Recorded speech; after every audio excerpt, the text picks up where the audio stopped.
Hello, Internet! Welcome to episode 353 of the Assorted Calibers podcast. Podcast. There's a little bit for everyone. I'm Weer'd tonight. She's amazing. She's wonderful. She is radiant. The greatest hostess in the entire universe, Erin Paulette. How you doing, Erin? She is fed up with your brattiness, but also knows that any discipline would be enjoyed by you. I will let everybody know who is listening to this show I have been good the whole time. I am on my best behavior all times. Would I lie? You would certainly exaggerate for comedic effect. Hyperbole is not beyond you. Poppycock and balderdash, dear Erin Paulette. So how am I doing? I'm doing a little bit better. And I'm not really sure why, and so in proper Erin Paulette fashion, that worries me, because I don't know if it's permanent or temporary. And so I am figuratively holding my breath, waiting to see if things continue to get better or stabilize, or, haha, fooled you, things are now worse. One of the things that I've been doing is I've been deliberately avoiding any of the news about that horrible flood in Texas. And I'm not trying to deny its existence, but this is a case of I'm not a trained professional. I can't go help rescue. There's nothing I can do. So I know people get on about thoughts and prayers, and I understand why they do, but it's like, okay, what else can I do at this point? Mm-hmm. So, I've just been trying to avoid that, because every so often it'll be, hey, look, more awful. And I just go, Yeah, I for a while was looking, and I was just reading the headlines on the, did they find the girls? Still haven't found the girls. And now I'm just like, I'm not reading anymore. It'll find its way to me. Yeah, exactly. Don't go looking for trouble or heartache. Yeah, so that's me, and we've already established that you're a brat. But other than that, how are you doing, Weer'd? I'm doing pretty good. I had a whole lot of doing nothing as far as the weekend of the 4th, celebrating Independence Day my wife took a day off, and just we're spending time together, and I found a real hard time getting out of my own way of doing anything but kicking back and relaxing, minus cooking for the gatherings that we went to. Yeah, we went over to some friends and hung out with them for a while, and then it got a little too much sun, and probably not enough proper hydration, because we were all exhausted when we came back. But hydration seemed to perk us all back up, and then watch the fireworks, and that was wonderful. And then I've just been trying to get motivated to get things done. I did cut an ACP blooper reel. It took me like 4 days to do it. Wow. And it normally doesn't take you that long, does it? It took me 4 days to get started, and then it took me an hour and a half to actually make it. So, as a procrastinator, I know what you mean. Procrastinator, or just I've got this to do, and when I do that, and on top of that, I mentioned I'm damn near positive now that I have plantar fasciitis, and I'm now that I know that I'm darn near positive, is because it's responding to the various stretches and therapies that are recommended to do. So hopefully I'll be out of the woods eventually, but it's one of those, I do a bunch of stuff, and then it's one of those, like, I just want to sit down and put my foot up. And so, yeah, it's a combination of just the my family's around and we're all having a good time, and I've got chores and stuff that need to get done, and then I don't want to do anything else. So going through.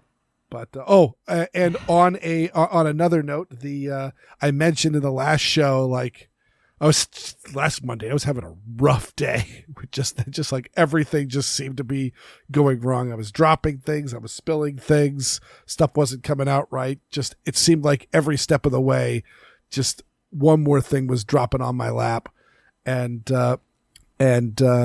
I mentioned one of the things is I was sitting on the throne where all men are equal, and looked down and saw very, very tiny insects crawling on my bathroom floor, and was terrified that they were termites, but picked up one, looked like an ant, fed it some sugar laced with boric acid, and they ate it all, and within like 3 days they were just dead bodies everywhere. It was the most dramatic ant nest being wiped out I have ever seen.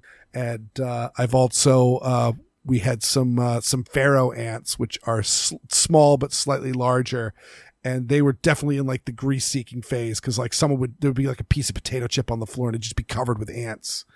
And so I used to be able to buy traps that had both sugar and the fat based poison in them, but I can't seem to find those anymore. But I did buy roach powder, which is essentially pure boric acid powder with maybe some sugar in it. I don't know exactly what all the ingredients are, but it's mostly boric acid. And if you mix a pretty decent amount of that with peanut butter, it does the trick. It attracts the ants. They eat it. It sabotages their digestive tract, but they also bring it back to the queen and feed the larvae, and it sabotages their digestive tract, and so they all starve to death with full bellies. And so, yeah. Oh, and on other insect news, I mowed my lawn today in the very, very, like 90 degrees outside, so it kind of sucked. But I mowed over a wasp nest. And, that sounds like fun. Thankfully, it kind of was. Because I luckily mowed over it, and then as I was pushing the lower back, I looked out of the corner of my eyes and saw them swarm just as I was out of range. So they didn't quite realize I was the one that disturbed them, and so I was able to give a wide berth and spray the nest with poison, which seems to have done the trick. And so, I had some very bad experiences with the yellow jackets as a child, or really just wasps in general.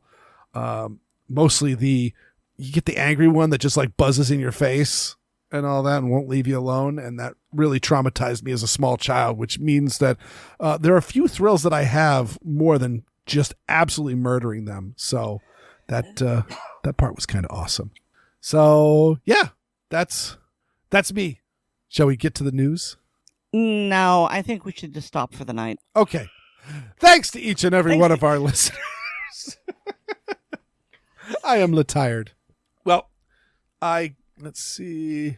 Yeah, so we're going to it seems like the segments we've got today are very, very timely, and so we'll be talking about the news along with the segments. So really, that just leaves this one story that I heard about this morning, and then actually while I was listening to a radio program, they actually had the woman on that's the subject of this story on for an interview. So I actually heard her interviewed today. But so this comes out of my lovely home state of Maine, and the student is a student at Eastern Maine Community College, which I believe is in Bangor, and they were taking an English course, and they were supposed to have a persuasive essay, and she decided that she wanted to make a persuasive essay against Maine's red flag law. If you've listened to the Assorted Calibers podcast, we have talked about Maine's red flag law, and you have heard our opinion of it, and we are aligned with Miss Catherine Parker on her opinion that it is not a great law. But the The professor for this class, a Carol Lewandowski, she essentially told her that she couldn't do it on that one because she doesn't like guns and that she would not be able to be objectively grade it, and essentially more or less told her, you're going to get a terrible grade because I'm not going to grade I'm not going to do a good job grading your paper no matter how good a job you do. So why don't you pick something different? And she said, no, I think I'll do it on this subject matter because she's passionate about the Second Amendment. And the professor responded with this email. Actually, Aaron, do you want to read the email? Just because I think your snark font is better than mine. Okay, which one are we doing? The first one or the second one? The feedback for reading report. This essentially the screenshot that's in the article. Well, there are two. Okay, so it's the first one. All right, so I don't know about snark, but I can do my sarcasm font. This is riddled with numerous logical fallacies, faulty cause, equivocation, faulty comparisons, to name a few, and misinterpretation of intentions of legalities. You also do not have a plan in the intro, nor do you state the biblio-info. I appreciate your opinion, but you have to, 1, follow the assignment requirements in the intro and biblio-info, and 2, avoid proselytizing with logical fallacies in a college class. Wasn't your former speech a testimony to finding Jesus? Did Jesus pack heat? I find this Second Amendment nonsense exhausting and highly recommend you choose a different topic, since this one is not one I can easily grade, given my own disdain for the misinterpretations of the Second Amendment. I hate to tell ya, but guns do kill. Just ask the victims of the 200 shootings this year, or the parents of the Uvalde kids, or the dancers at the Orlando Club shooting, or the parents of the Sandy Hook victims, or the families who lost their kids' lives at the Virginia Tech shooting, or the El Paso Walmart victims' families, or the families who lost people to the shootings in Lewiston, or the parents of the Parkland school shootings, or the parents of the Columbine shooting victims, or the families of the Aurora theater shootings. You clearly do not care about people as much as you care about guns. Your argument is a solid representation of that. For fairness to you and to me, please choose another topic. And think again about Jesus packing heat. Really, you and your ilk drive me nuts with your hypocrisy. Guns kill. Own it. Bravo, Aaron. Thank you so much. You did a considerably better job than I would. And yeah, I mean, and reading the letter in its entirety is, oh God, like if only she had done this in audio, you would not have, this too would be a segment. Cause I mean, it's just, I mean, I'll say, so it's in the interview, she openly admits that, yeah, no, some of the technical stuff, some of the bibliography info and how she framed up the rough draft, she got her dead to rights on it. She had some formatting and some assignment following issue, but the statement of her proselytizing with logical fallacies and things like that. Unfortunately, we don't have her essay in any of these, and I don't think she's submitted it for anybody for the sake of that. I mean, the class is still going on. She hasn't actually finished the final draft as of the time we're recording this. Actually, Weer'd, that's where you're wrong. At the end of the article, there is a link to the essay that she submitted, which can be read. Oh, look at that. Well, shoot, I have come very ill prepared. All right, I just quickly skimmed it. I'll probably read it later, just as a free time. Though honestly speaking, actually, it's the number one complaint that she has is true, is the fact that she's isn't citing her sources nearly as much. There's a reason why I put as many links to my weird audio fisks as I do. It also helps very much for people like this who are going to want to try to say that you're proselytizing or you're doing spin or things like that. But also at the same time, like she quotes what, almost 30 years of spree killings as but it's really only a handful of events, for all of that, without noting the many flaws and many gun control laws that were just completely sidestepped by these killers. So it's definitely going both ways, and we also know that one side of this is right, but essentially she has definitely reached out to the dean of students about this interaction, and noting the fact that she's extremely unprofessional. I think that's well stated. There has been members of the Maine legislation have actually asked for the professor to be fired with cause, not just fire her because we don't like her, but actually fire her because she's actually breaking the code of conduct, because not only is she being unprofessional, but she's also stifling the First Amendment rights of her student, because there was no stipulation of you can't do this sort of thing, or I need to approve your topic before you start the assignment. It was simply go ahead and do it, and then you're doing it on this. I'm triggered by discussions of the Second Amendment, so I'm going to interrupt you and say that what's actually worse is the way she weaponizes the student's religion against her. And one of the things they mentioned in that article is, what would happen if the professor said the same thing to someone who was Jewish or Islamic? Mm-hmm.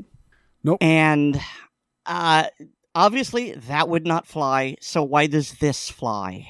And hopefully it doesn't.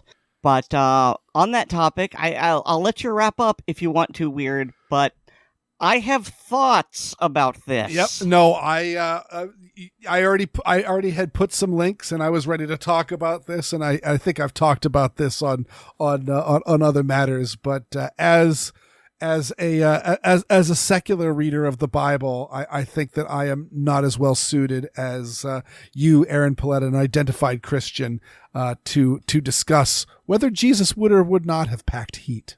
Okay, so strap in, folks. I am thoroughly sick of the notion that in order to be a good Christian, one has to be such a pacifist that turn the other cheek has become go limp and allow yourself to be victimized. That's a misinterpretation of Jesus' commands, and I'm going to prove it. So first we start with the Old Testament. I know that everyone thinks that the sixth commandment says, thou shalt not kill, but the proper Hebrew translation for it is, thou shalt not murder. This is an incredibly important distinction, because while the Bible contains many prohibitions against unlawful killing, there is just as many rules for lawful killing when it comes to capital punishment, warfare, and yes, self-defense. And some of these are direct commandments from God himself. Second, the statement by Jesus to turn the other cheek is a prohibition against carrying grudges and seeking revenge, and a commandment that we strive to forgive those who wrong us. It's not a commandment to allow people to victimize us without resistance. Now, I say this based upon 3 events from the Gospels. 1, Jesus intervened to prevent an adulterous woman from being stoned to death. He didn't turn the other cheek. He saw the inherent value of her life in the face of a crowd who wanted her dead. 2, Jesus made a whip and went into the temple where the money changers and livestock sellers were defiling his father's house, and he knocked over tables and drove the cattle out. Now, it is unclear if the whip was used on the people or if it was just to drive away the sheep and cattle. Either way, cracking the whip and knocking over tables is pretty darn intimidating.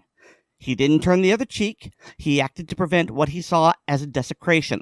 3, in the book of Luke, Chapter 22, verse 36, Jesus himself told his disciples that if any of them did not have a sword, they should sell their cloaks, a very important article of clothing, and buy swords. Now, it's worth pointing out that a sword is unlike, say, a knife or a club, because knives are tools that are used to cut things, and you can use them for eating or for carving or repairing things. They are multi-purpose. Similarly, a club can be a hammer to make or repair things. It can be used for hunting to gather food, and it can be used to separate grain from husks while farming. A sword, however, has one purpose: to kill human beings. It is specifically designed and optimized for that, and Jesus told his disciples to purchase and carry one if they didn't have one, because he would no longer be present to protect them. If I may interrupt real quick. No, you may not. Okay, beautiful. What's more, the original Greek word translated into English as sword is machaira. It is a short, single-edged weapon, basically a large knife or a dagger, possibly as long as a short sword. In other words, it was too large to be a practical tool, but too small to be a weapon of war. It was specifically a weapon of self-defense. In other words, it was the concealed pistol of its time. And so this brings us to something that I have started calling the Jesus number. Because when Jesus told his disciples to buy swords, they responded with, "Lord, behold, here are 2 swords. And he said unto them, it is enough." So that's 2 swords out of 12 disciples that were considered sufficient. That's 1 in 6, or roughly 17% of the disciples. And yes, I'm counting Judas, because the command to buy a sword came before Judas's betrayal. Okay, so how many Americans does it take to fulfill the Jesus number? Well, concealed carry permits hit a high of 22.01 million in 2022, and then we had the Bruin decision, and then we had a lot of states going constitutional carry, so they have been in decline. We're going to go with the record high from 3 years ago. So the adult population of the United States as of 2022 was about 260 million and some change. So 17% of that adult population is roughly 44 million people. And so according to Jesus, 44 million people in the United States should be carrying a weapon for self-defense. Now, of course, we don't know, because just having a permit doesn't mean you're carrying, or you can be carrying in constitutional carry states, permitless carry states. You could be carrying illegally, but we can only work with the numbers we have. And so we aren't even halfway to the biblically prescribed number that Jesus told his disciples to carry. So, yes, Jesus was absolutely very much for self-defense, and if the disciples had guns at the time, he would have told his disciples to have guns at the time, because, and here's the important point, the disciples weren't the Son of God. They weren't able to perform all the miracles that Jesus had. He knew that they were human and they had frailties, and so they needed to defend themselves. So yes, absolutely, you can be a Christian and you can carry a gun, and it's not contradictory. Because, see, when used properly within the law and prevailing custom, guns don't create violence, they negate it. They are 180 degrees out of phase with violence and thus neutralize it. The true core of violence is that it neutralizes law and custom. Violence is force, but not all force is violence. Some forms of force neutralize violence and create peace. And so when one engages in self-defense, one engages force in the exact measure necessary to stop a violent attack, no more or no less. And those who engage in violence, by definition, do not respect the humanity of their targets. So correctly performed self-defense is the act of bringing peace into existence. Peace is not avoiding violence. Peace is an action, not the absence of action. Peace is the negation of violence. And so that's why this Christian carries a gun, and that's why I firmly believe, this is a hill I will die, well, somebody's going to die on this hill, that Jesus is A-okay with self-defense, armed self-defense, lethal self-defense. And I would step a bit further, and I'm actually glad that you stopped me, because I have always interpreted Luke 22 as essentially Jesus's. Number one, accepting that, like, we're in danger here. Stuff's cracking down. I believe this was just before the Last Supper, wasn't it? Yes. Yeah. So, well, it was either just before or it was just after. I don't quite remember. I'm a bad Christian in that regard. It was just before Jesus was arrested. Yes, it was that same night. Yeah. And so it was one of those. This was coming down. Things were getting heavy. They had to have known that the Romans were getting very, very uneasy about what Jesus was doing. Obviously, Jesus himself was perfectly fine with going unarmed because he knew his destiny and he needed to die for the world's sins. So he wasn't going to resist that. And everyone knows that he goes peacefully with the Romans when they arrest him. Okay, this is after the Last Supper because the Last Supper begins Luke 22, verse 7. So they've had the meal, but this is before the betrayal. Okay. Please continue. Yep. And but I've always stated, I mean, obviously it was let's be prepared. We should have weapons. We should be prepared to defend ourselves. But also the fact that they chose swords, I've always stated, that's like assault weapons bans in the fact, or the quote unquote assault weapons, and the fact that, as you said, it's not like a knife or that can be used as a tool, that can be used to eat with, that can be used to prepare food, to skin animals, et cetera, et cetera. But also the fact that you noted that in earlier translations, there's a much more specific description of what Jesus considers a sword. And that's even more outside of the realm of a quote unquote assault weapon, because as we know, an AR-15 is an excellent self-defense tool as well as an offensive tool, but it's also, you can absolutely hunt with it. You can absolutely target shoot with it. It's a very versatile firearm. If it's the only gun you got, you got quite a bit of gun on you. It's the equivalent of longbow, I would say. Yeah. But this one, it actually kind of reminds me more of the subcompact concealed carry pistol in the fact that, I mean, yes, you can shoot competitions with them, and they can be accurate, but it's really more of a feat of skill that you could, say, run an IPSC match successfully with a SIG P365 or a Ruger Max 9 or any of the other small compact 9mm pistols. You could do it, but you're going to be at a disadvantage from the people who are working with full size guns.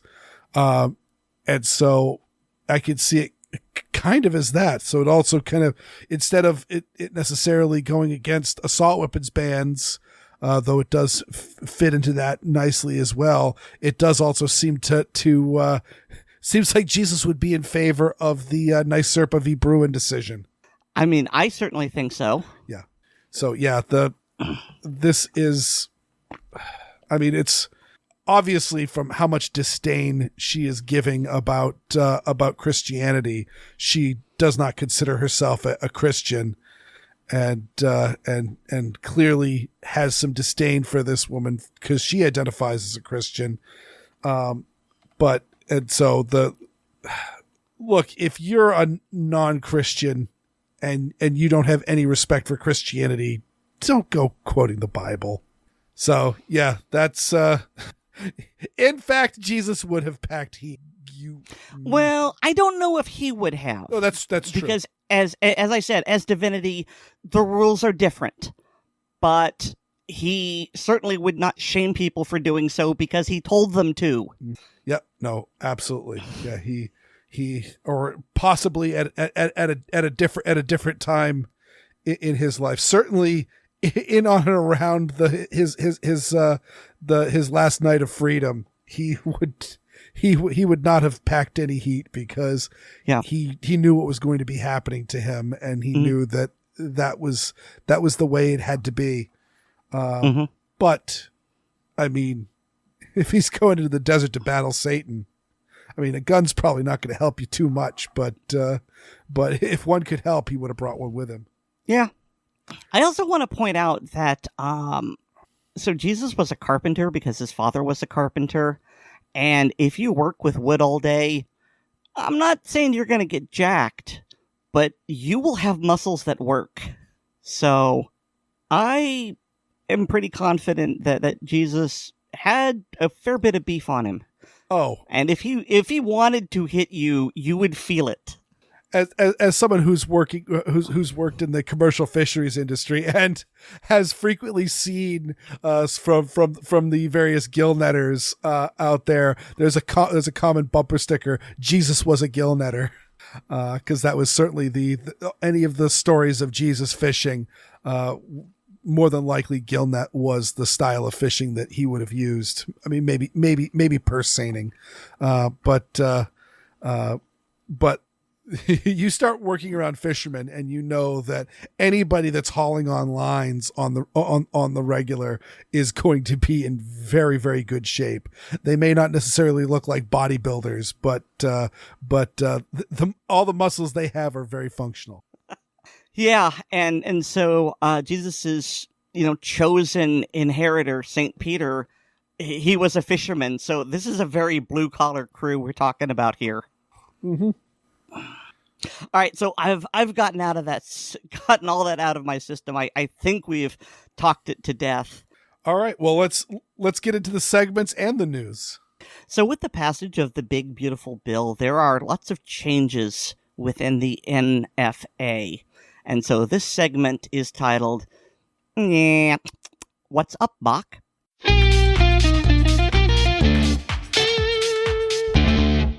Hi, and welcome to Gun Lovers and Other Strangers. Most anyone interested in the Second Amendment likely followed the discussions, debates, and infighting regarding changes to the National Firearms Act in the One Big Beautiful Bill that recently passed through Congress and was signed by President Trump. So in this segment, I'll be talking about what's up with the NFA. Note, this bill covered many more issues than what I'll be discussing here. I am limiting my commentary solely to how this affects the National Firearms Act and nothing else. Also, I'm still not a lawyer, so I may be getting some of the terminology and procedural descriptions wrong. Please bear with me. First, some simplified background information. In my segment on the Gun Control Act of 1968 in episode 166, I mentioned how that law was built on top of the National Firearms Act of 1934 and the Federal Firearms Act of 1938. The National Firearms Act was passed as a tax on firearms. That was its initial stated intent, and how courts, all the way up to the Supreme Court, have justified its constitutionality under Congress's power to levy taxes. These judicial decisions go all the way back to the 1937 Supreme Court case of Sonzinsky versus the United States. As originally written, the National Firearms Act would have levied a $5 tax on all handgun sales, as well as what are termed any other weapons. Basically, concealable guns that don't necessarily look like guns, but can discharge one or more shots by use of an explosive charge. Short-barreled shotguns, short-barreled rifles, and machine guns would have a $200 tax associated with their purchase or private manufacture. Really, the only reason short-barreled rifles and short-barreled shotguns were included in this legislation was as a differentiation between handguns and long guns. Suppressors were added to the bill at basically the last minute, and would also require paying a $200 tax upon purchase or private manufacture. Thankfully, lobbyists, including the mostly non-political at that time National Rifle Association, were able to get handguns removed from the bill, which also should have removed short-barreled rifles and short-barreled shotguns, as there was no longer a purpose for those definitions. However, that didn't happen, and we've lived with those restrictions for just over 90 years. Fast forward to 2025. The original proposal that passed in the House version of the One Big Beautiful Bill would have removed suppressors from the NFA entirely, leaving them regulated the same as handguns. However, the House bill did not address short-barreled rifles or short-barreled shotguns at all. This version passed the House on May 22nd with a vote of 215 to 214, mostly on strict party lines, with Republican Representatives Davidson of Ohio and Massey of Kentucky voting against passage. The bill was then sent to the Senate on June 27th for reconciliation. Here, Senator Marshall of Kansas, the sponsor of the original Short Act, added an amendment to also include removing short-barreled rifles and short-barreled shotguns from the National Firearms Act in addition to suppressors. At this stage, the Senate parliamentarian, an appointee by the late Senator Harry Reid, opined that these changes exceeded the Byrd rule for reconciliations and struck the deregulation language. Barring overriding or ignoring the parliamentarian, this left reducing the tax to zero as the fallback option. The Senate then voted on the amended bill and stalled with 50 votes each, yay and nay. Again, mostly on party lines, with Republican Senators Collins of Maine, Paul of Kentucky, and Tillis of North Carolina voting against. The tie was broken by Vice President Vance acting in his role of President of the Senate. Because the two versions of the reconciliation were different, the bill once again went back to the House for review and discussion. Representative Clyde of Georgia proposed an amendment to restore the full language of the deregulation of suppressors, as well as short-barreled rifles and short-barreled shotguns, to the reconciliation bill. Sadly, it didn't make it out of committee and was dropped. The bill was then brought up for vote again, this time passing with 219 ayes to 213 nays, even more on party lines, with only Representative Fitzpatrick of Pennsylvania voting against on the Republican side. Finally, the bill went to President Trump, who signed it into law on July 4th. So, what does this mean to the gun-owning community? Right now, not much. However, as of, according to my readings, January 1st, 2026, the tax fee on suppressors, short-barreled rifles, short-barreled shotguns, and any other weapons will drop to zero. There will be no changes to the required paperwork, including fingerprints, local law enforcement notification, and submission to the BATFE. Is this the win we were hoping for? No, not at all. Is it still a win? Yes. This is the largest change to the NFA since short-barreled rifle length was reduced from 18 to 16 inches for .22 rifles in 1936, and then in 1968 for all rifles. I'm told it also opens up the NFA to certain legal challenges, as the only purpose of the registration was to prove the tax was paid.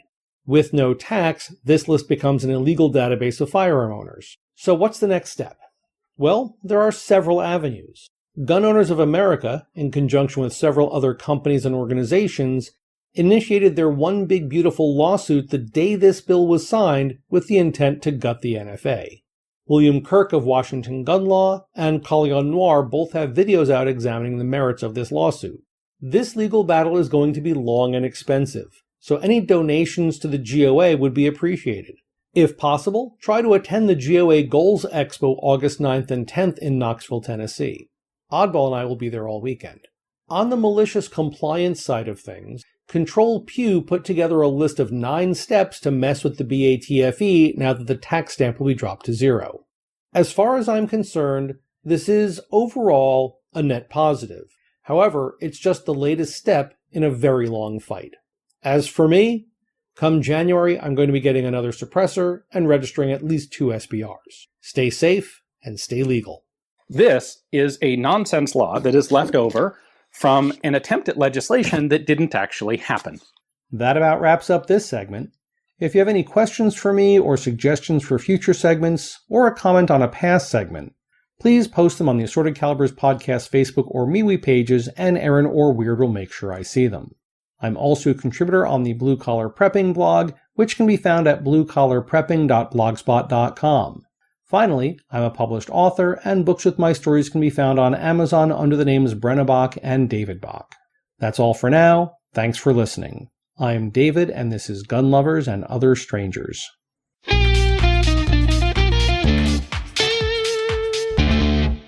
All right, so let's. So obviously, David did a great job at lining up all the specifics of it, of this. And before I actually had a chance to listen to it, I actually had a bunch of links on news stories that we were going to talk about at the top of the show. But Aaron, you made a great point of saying David's going to be pretty much talking about all of them. So let's just all lump it in the discussion of his segment.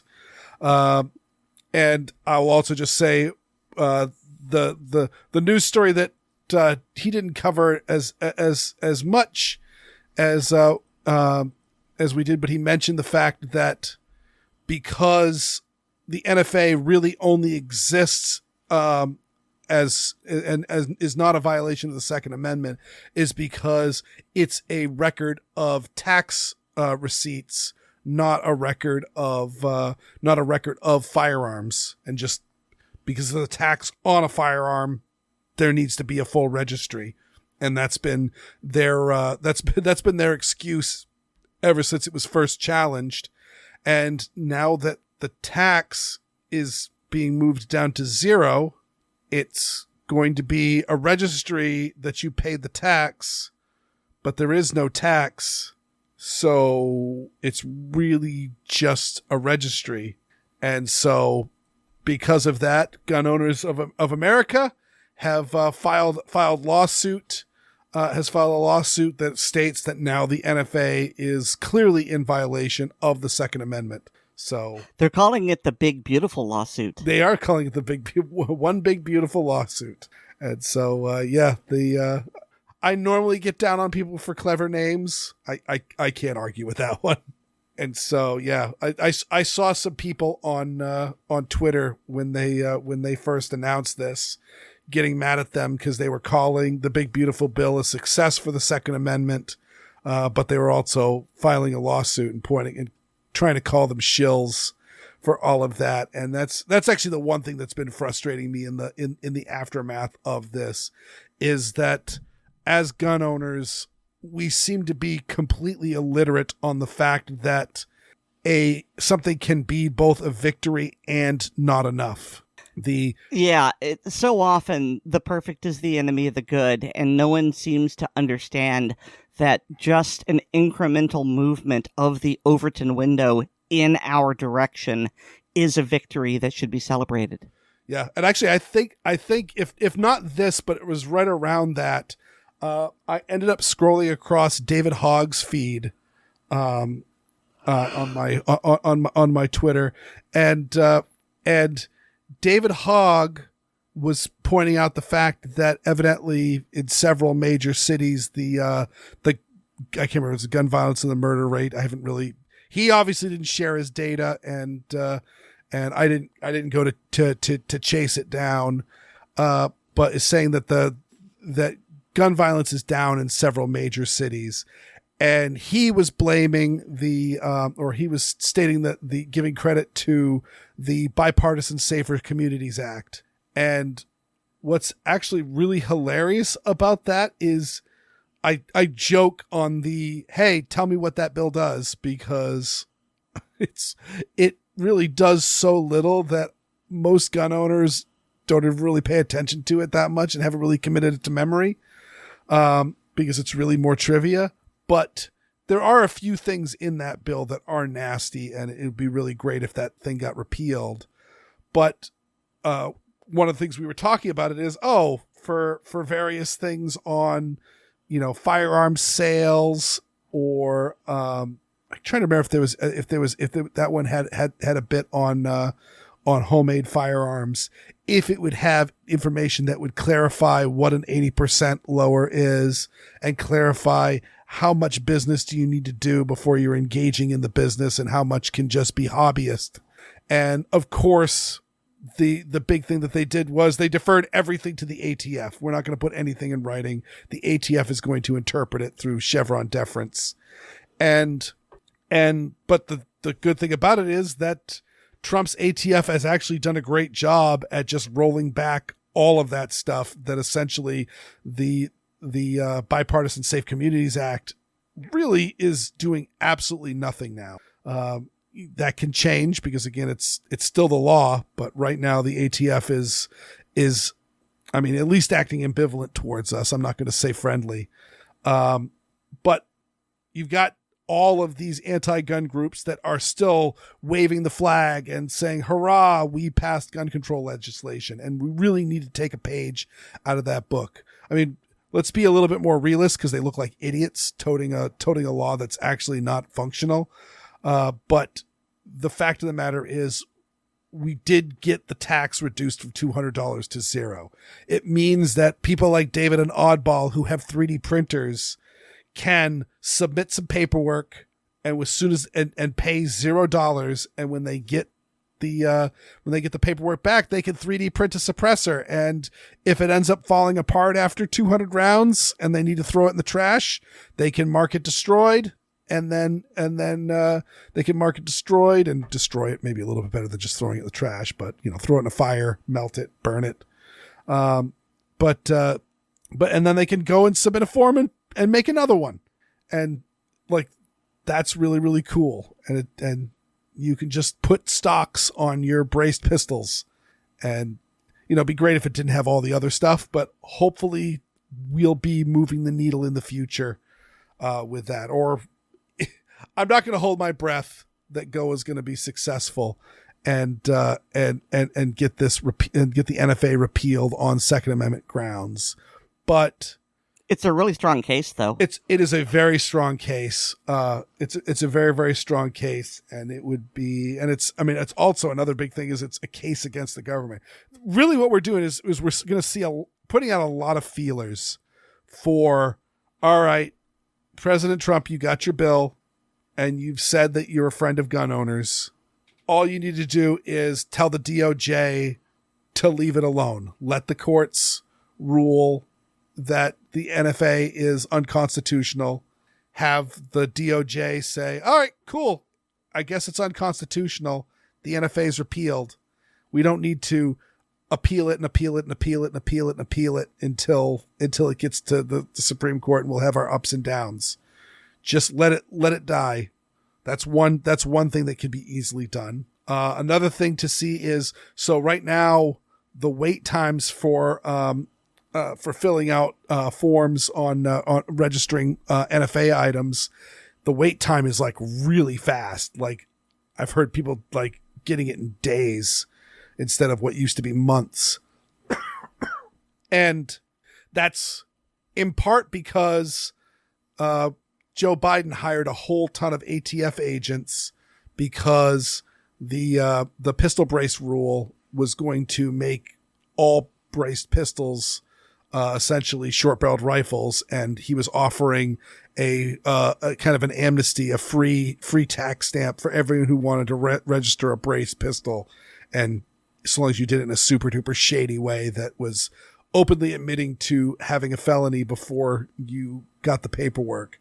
Needless to say, people didn't do that because, again, it's like sending a police officer pictures of your drugs and asking for a weed permit.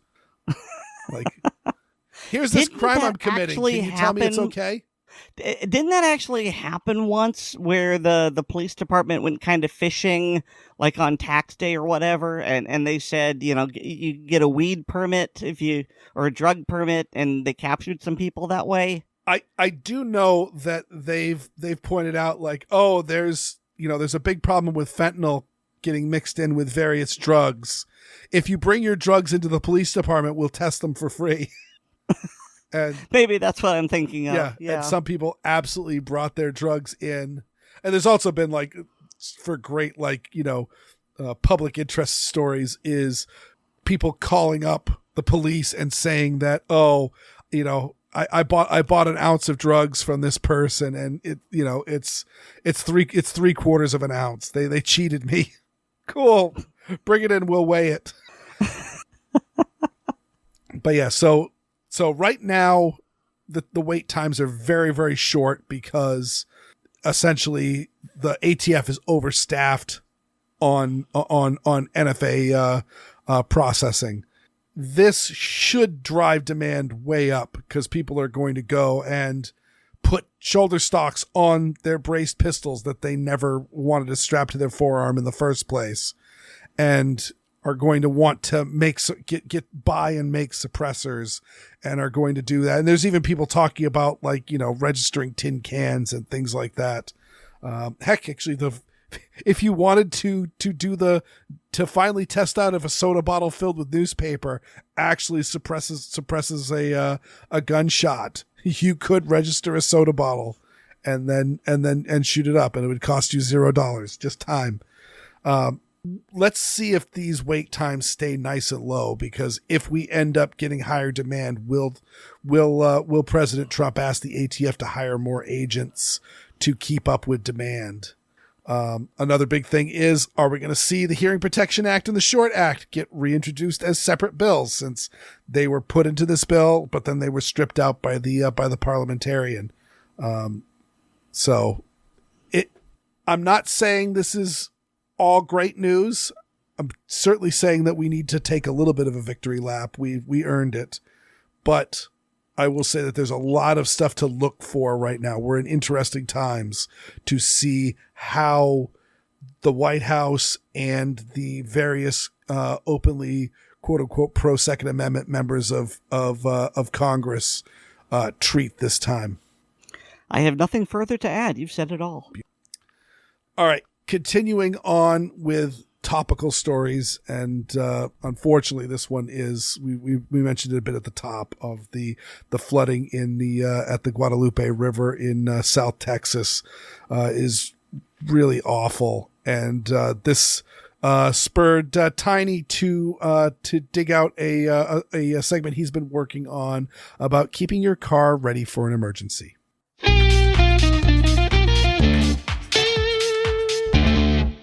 Hello all in ACP land, it's me, Tiny, with another installment of Deep Thoughts from the Land of Rocks and Cows.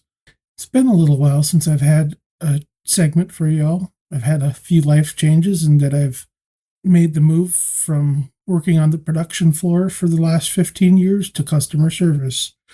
And I've been learning that I don't know nearly as much as I thought I did about our product offerings. Today's segment I've had sitting in my drafts for a little while now, but figured now would be a great time to cover it, even though I'm sure it's been covered in depth on blue collar prepping and other places. Seasonal car emergency preparedness. What to do to keep in your car year-round to make sure you and yours are safe. Being stranded in your vehicle during an emergency can quickly escalate from inconvenient to dangerous without serious preparation. Weather conditions, location, and seasons are all factors into what supplies you'll need. This guide outlines essential items to keep in your car throughout the year with special attention for summer and winter emergencies. Year-round essentials, no matter what the season, certain items should always be kept in your vehicle. I always keep an IFAC that's stocked. I have a booster pack and a pair of jumper cables. Weer'd's talked about the booster packs. They're great, and a dead battery can happen any time of year. I keep a basic set of tools, screwdrivers, pliers, adjustable wrench, duct tape. I keep a big D-cell flashlight in my vehicle. Battery bank. I actually have one of the big Jackeries and a couple of the smaller cell phone battery packs. And then I keep a physical copy of my emergency contact information just in case your phone is damaged or dies. Also, road flares or reflective triangles to alert other drivers if you're stranded and your car's dead. Small automotive rated fire extinguisher, multi-tool pocket knife, the stuff that comes with your car, spare tire, jack, lug wrench. I know Erin's talked about when her tire on her car, she went to go use it and the tire was completely dry rotted, so you got to make sure to keep up on that. It's also a good idea to keep non-perishable food and water, rotate to ensure freshness. If possible, keep like a local map book of your state, just in case the GPS or cellular service dies. It's a good idea to keep some emergency cash, small bills stored in a discreet location, and a whistle. So if they can't see you, like in a snowstorm or something, they might be able to hear you. Now, like this summer, we've been having a lot of weird weather. We've gone from extreme heat to tornadoes to a couple weeks ago in Montana, they had so much hail it looked like snow. And a lot of times during the summer, families are taking road trips. So you might want to prepare accordingly. You want to keep at least 1 gallon per person per day. If you're traveling long distance, sun protection, sunscreen, sunglasses, and a wide-brimmed hat. I've actually got a really nice hat that you can soak in water and it helps keep you cool, like one of those towels. If you can, a battery-powered fan, a light-colored blanket, because like the old traveling cloaks like in Lord of the Rings actually helped you keep cool even though they were made out of heavier material. Insect repellent, like I said before, that those cooling towels are great for when it's hot out. I always keep an extra bottle of windshield washer fluid in my vehicle because you never know when you run out and bugs can really cause issues. I keep a little extra quart of engine oil, an extra bottle of pre-mixed coolant, and an extra bottle of transmission fluid because I use the transmission fluid in my power steering system instead of just power steering fluid. Then I have to carry one less bottle. I keep a rain poncho and Wooby, the insulated blanket that straps to the poncho. Battery powered NOAA weather radio is a great thing to have. Wet wipes for keeping your hands and face clean in hot, sweaty conditions. During the winter, snow and ice can make roads very, very dangerous. I this winter got stuck at the end of my own driveway and had to blow my car out with the snowblower just to be able to get up the driveway when it was like 30 below. And at that temperature, you can go into frostbite in minutes. So during the winter, I keep extra warm blankets and sleeping bag, extra winter clothing layers, hats, gloves, scarves, and socks. I have a big pair of rubber winter boots that are good at 40 below. I have ice scrapers and snow brushes. I keep a snow shovel that folds up, a bag of sand and cat litter, and I have some of those little traction mats that you can throw under your tire to help you get traction if you get stuck. Windshield deicer and lock deicer, hand and feet warmers, thermal emergency blankets, and if your area it's permitted, snow chains and cables for your tires. I keep high-calorie snacks that don't freeze very easily, waterproof light matches and a lighter, candles and a coffee can heater. I believe the Egghead talked about the penny stove way back in the early episodes. Be great to have one of those in your kit. Also keep winter grade windshield washer fluid during the winter so it doesn't freeze. If you're in rural areas like me, if you have to travel further, you might want to include more food and water to be able to cover more ground or stay with your car longer until help can get there. In mountainous regions, add tire chains, extra warm gear, and altitude sickness medication. In desert climates, you might want to emphasize extra water and sun protection. Coastal areas, maybe throw a life jacket or have a small inflatable raft, one of those little ones that just blows itself up just in case. Having emergency supplies is only effective if they're accessible and functional. I keep a list of what's in my kit that's in a sealed storage box of what's what and what's where and how long it's been in there so it can be rotated and found easily, even so you don't have to go digging through just to find one little thing. You can find it. If you're going to have other people in the car with you or family members that use it, make sure that everyone riding with you is aware of where the stuff is. Not that you're the only one that knows where it is. And if something happens to you, everyone's SOL. If you're going on long trips, obviously make sure that your vehicle is in tip-top condition, oil changed and all that kind of stuff. Beyond physical supplies, emergency preparedness extends to skills and knowledge like basic car maintenance, first aid, and winter survival techniques. Having a communication plan, who to call, and in emergency situations, before you take long trips, let people know which way you're going and where you might pull off to take a nap or something, like rest areas, service stations, and shelter locations. AAA is a great thing to have. Emergency apps that have offline capable navigation are great too. I know there are some of these services for hikers that you can have like a way to text over like satellite communication that's not very expensive. Preparing your vehicle for emergencies isn't all about fear. It's about responsible planning. The comfort that you're knowing you're prepared can make all the difference in how you handle unexpected situations. By maintaining a well-stocked, seasonally appropriate emergency kit in your vehicle, you transform potential disasters into manageable inconveniences.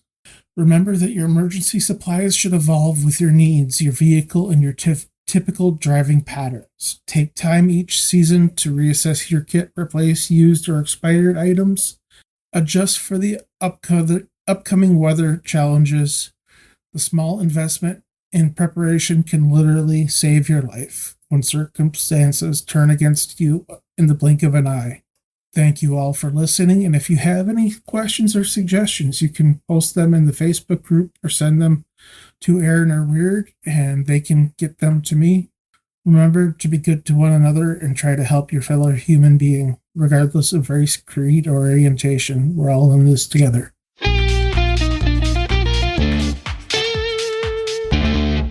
When he said dead batteries can happen at any time of year, that's especially with modern cars, because the more advanced cars are getting, the more little computers and modules are living inside there. And all it takes is one of them to crash or get an errant line of code and just stay awake all night to suddenly just drain your battery to where you won't start. Yeah, we've all had that problem with your computer or your phone where a driver is corrupt or the program didn't download properly. But at least with those, you can do something about it. But with a car that's pretty much user inaccessible, unless you have really specialized tools and training, it's just, no, it's broken. So yeah, there are some things which probably shouldn't be computerized, but that's me showing my age, I think. Well, I mean, the if you can call it good news, is if a module ends up draining the battery completely, it's going to kill itself and force it to reboot. So, well, yeah, that is true. You've just got to find a way to restart the car, and I believe that your wife has a solution for that. Specifically, actually, for the battery, for the dead battery in the car.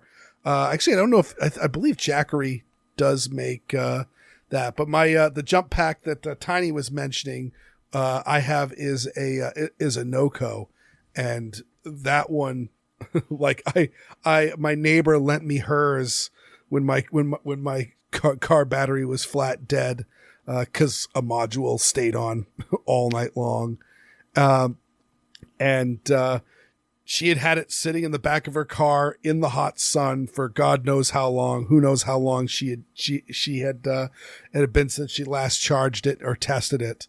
And I'm just like, okay, well, this thing is small. You know, it's probably about the size of a pencil case and weighs maybe 2 pounds, and plus the jumper cables. Yeah, hooked that thing up, and I didn't even let it charge. I just said, well, I'll crank it first, and then we'll let it charge. And it cranked over immediately. And I'm just like, okay, snapped a picture of it, gave it back to her, thanked her profusely, took my daughter to gymnastics class, which was why we had I'd found out we had a dead battery, and of which I'd already told her we were going to miss it because the AAA, I also have AAA, but AAA was busy, and they said it was going to be like an hour before they could send somebody over with a jump pack.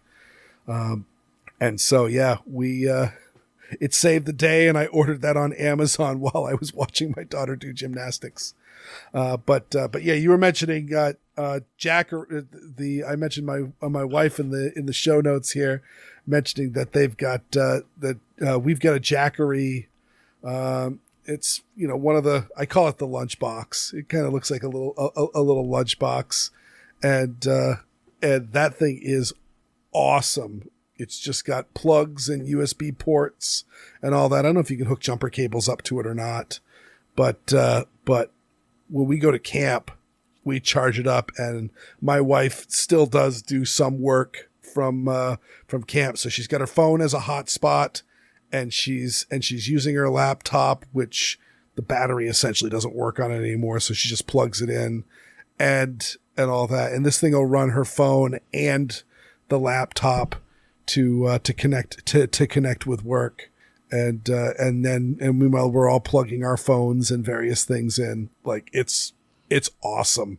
So clearly that lasts all weekend, but do you have an idea how badly it's drained? Well, it's so we're up in Vermont for a full week, and usually we have to charge it once or maybe twice for the week. If it's twice, the second one, it's not even getting drained all the way for it. And that's with like 3 or 4 phones and some wireless earbuds, and my wife running a laptop off of it. Yeah, that's really good. Yep. I mean, Jackery makes good stuff. It's just expensive. Yeah, yep. But it's expensive because it's worth it. So yeah, but they're really cool. And again, it's not very big.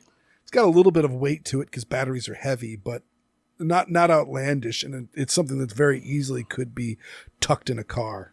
And also, I'll just say, as a New Englander, this is probably a foreign concept to Aaron, but the cold weather gear and winter supplies stay in the car year round, because it's just, even though I have my snow brush is just a pain in the butt in the back of my car. I'm always moving it out of the way and things like that. And my portable snow shovel just takes up room. But God forbid I put it in my garage to get it out of the way until the weather gets cooler and we get hit with a nasty snowstorm, or a freak pop-up snowstorm, before I've realized that, it's officially that time. So all year round, there's warm clothes and the space blankets and that sort of stuff in the back of in the back of the car, and also snow shovel, snow brush, but also I only use the winter rated washer fluid. It's a little bit more expensive, but it's not that much more expensive. And let's be honest, what would you rather do? Would you rather pay a little bit more money, or would you rather have your washer lines freeze during a winter storm?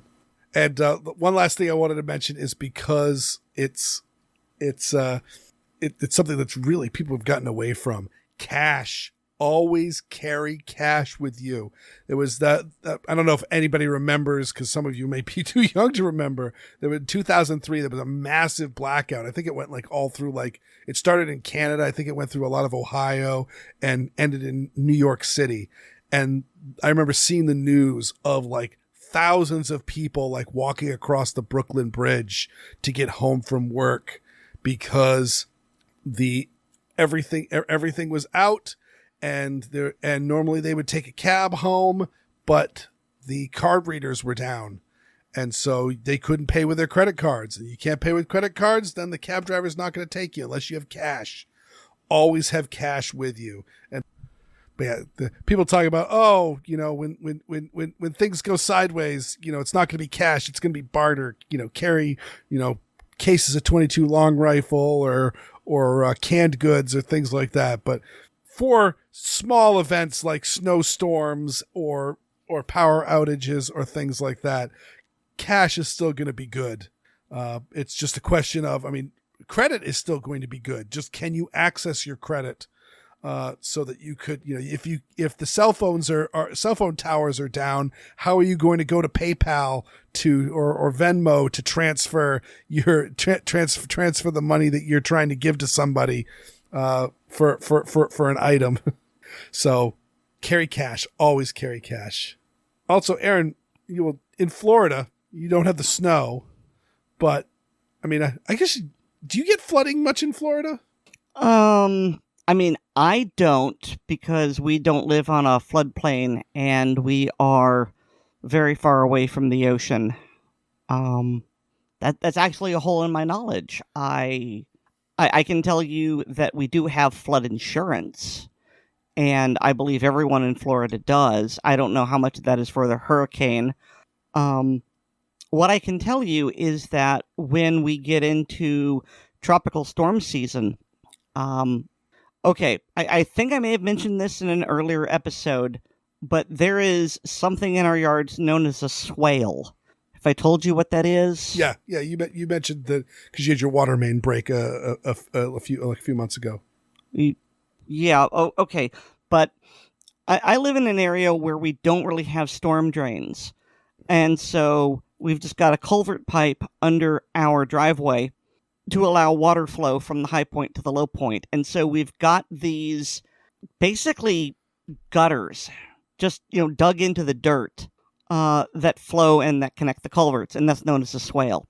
And they are between a foot and a half deep, but they're also like about 2 feet wide.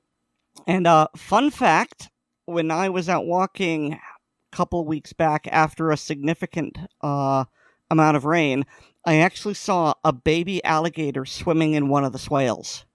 Nice. So, that was interesting.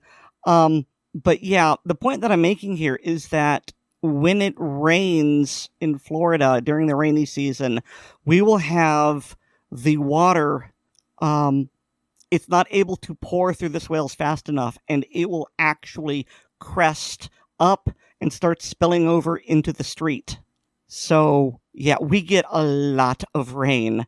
And so I would imagine that if you live on a floodplain or something bad has happened, like, your culvert is blocked, it's theoretically possible that you could have some flooding that way. But it's never happened to me, and I actually don't know that much about it.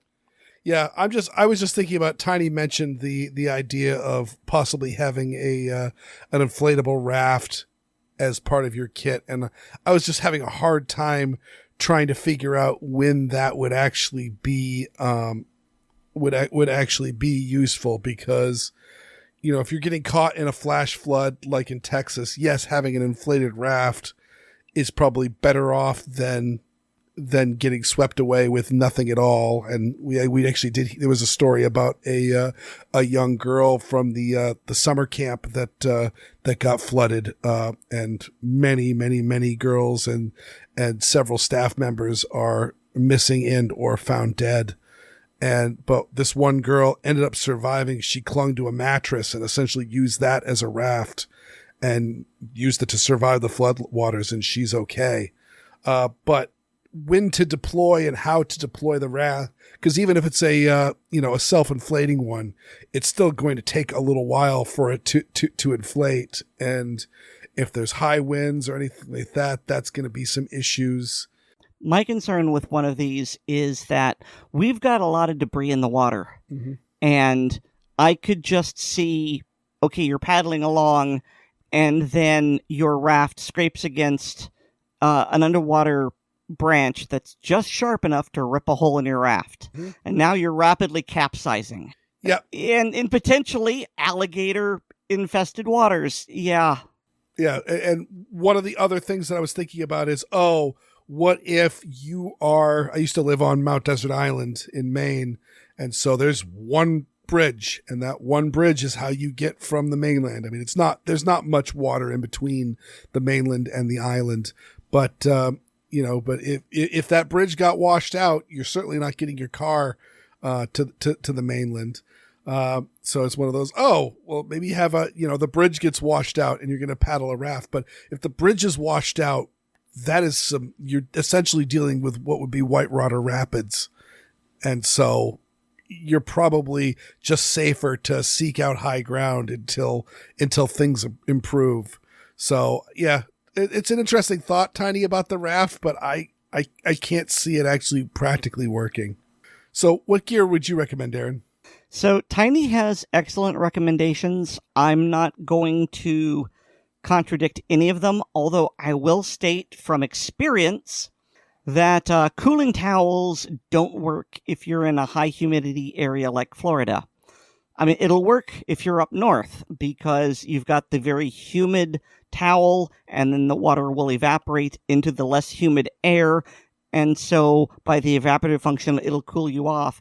But when the air has already reached the saturation point, all you have is a cold wet towel, which will then become a body temperature wet towel, which I mean, it's not bad, but it's not going to cool you off. But things that I would recommend adding, tire slime.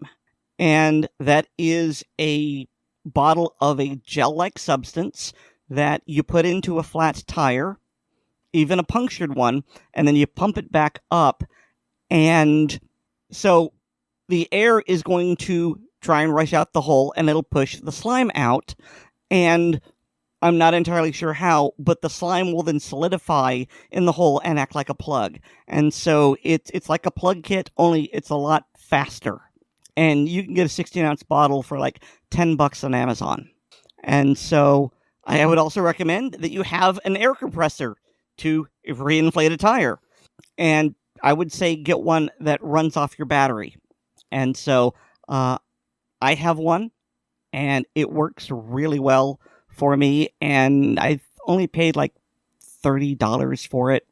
It's very handy. I actually used the tire inflator for a somewhat emergency thing this weekend, actually, or it was on Thursday because it was just before the 4th, and my wife mentioned that one of her tires was low and wanted me to have a look at it, and so I brought my inflator over and I was going to pump it up, and when I went to go look at the tire that she said was low, there was a big bolt hanging out of it, and I went, oh, that's not good. That's your problem right there. Yeah, and so but it looked patchable, and it was still holding air. The bolt had essentially plugged up the hole well enough.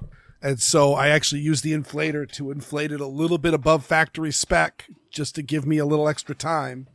And that tire held pressure for, I think it was like a 6 or 7 mile drive to the tire shop. And they were able to plug and patch it and get us back on the road. Good news. And so finally, I am talking a lot about tires here. You can tell I've had tire trouble. I recommend a hydraulic bottle jack because the little manual ones that you get with your car are crap.